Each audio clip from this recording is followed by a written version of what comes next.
What up, this is Rama, the man of the Verge of Hispanic Breakdown, with the author himself, Guillermo. How you doing? I'm fine, thank you. I drove all the way from Arizona to be here. I'm glad to be here. I'm excited to see Armando do this. You know, he's been emailing me or Facebooking me for a long time.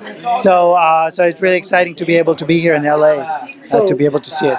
So what's it like to have your, I don't know, your creation or your work, being put on display?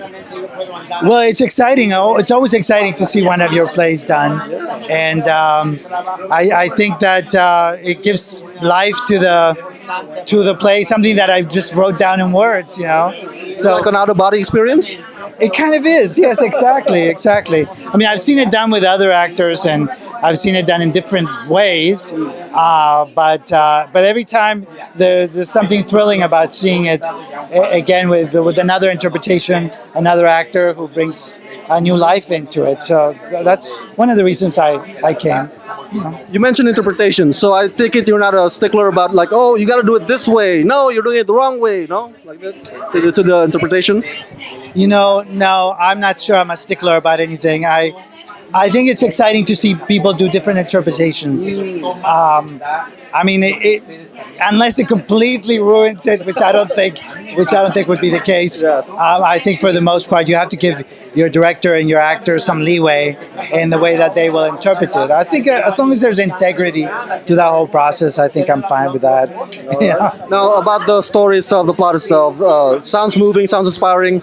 Where do you see, or what do you think is today's current state of Latinos' talents in today's business? Oh my goodness. It seems like, there are some changes in society. But when I wrote this in the 90s, we were going through Proposition 187, and that was the big anti-immigrant proposition here in California. And for a while, I thought we had overcome this, Like a friend of mine said, oh, the 90s are done. We moved on and so forth. But then I lived in Arizona and suddenly we went through the entire same thing all over again. And then we elected Donald Trump, So as a society, I'm not sure we have gone that far away from what happened in the 90s here. So they tell me that the play's still relevant to what's going on. And it's kind of sad in a way because, I wanted us to have gone beyond that, but it looks like we haven't. So that's sad. Last question. Will this play get turned into a movie someday? Well, Is it on the horizon? Well, I wouldn't mind, but obviously it depends a lot on filmmakers themselves because I wrote it for the theater. Wow. And if HBO wants to come around and do it, let them, just, give me the money and I'll go away, or something like that. Thank you so much, Guillermo. Okay, congratulations.